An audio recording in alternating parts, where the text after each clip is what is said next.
ഇന്ന് ലാലേട്ടൻ മസ്താനോട് ചോദിക്കുന്ന ഒരു കാര്യമുണ്ട്. മസ്താനിക്ക് ആരെ വേണേലും തള്ളാം. പക്ഷെ മസ്താനിയുടെ ദേഹത്ത് ആരും തള്ളാൻ പാടില്ല. എന്തൊരു തള്ളാണ് മസ്താനി അല്ലേ? എന്ന് വെച്ചാൽ സംഭവം വേറൊന്നുമല്ല. നമ്മുടെ ഒനിയന്റെ വിഷയത്തിലോട്ട് ലാലേട്ടൻ കടക്കാൻ പോകുന്നതിന്റെ ലക്ഷണമാണത്. നമ്മുടെ ഒനിയലിന് അറിയാതെ മറിഞ്ഞു വീഴാൻ ഒരുങ്ങുന്ന സമയത്ത് കയറി പിടിക്കുന്നുണ്ടല്ലോ. അതൊരു വിഷയമാക്കി മസ്താനി മാറ്റുന്നുണ്ടല്ലോ.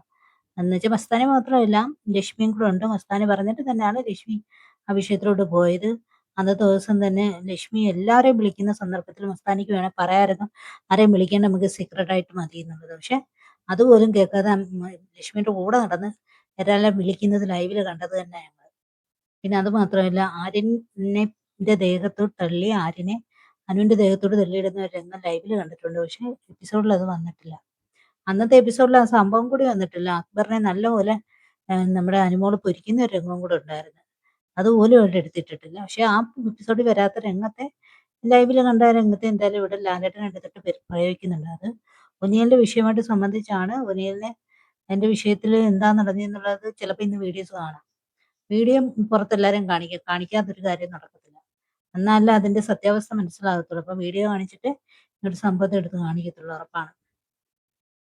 എന്തായാലും പണി കൊടുത്തിട്ടാ മസ്താനി ലാലേട്ടൻ പുറത്തോട്ട് വിടുന്നത്.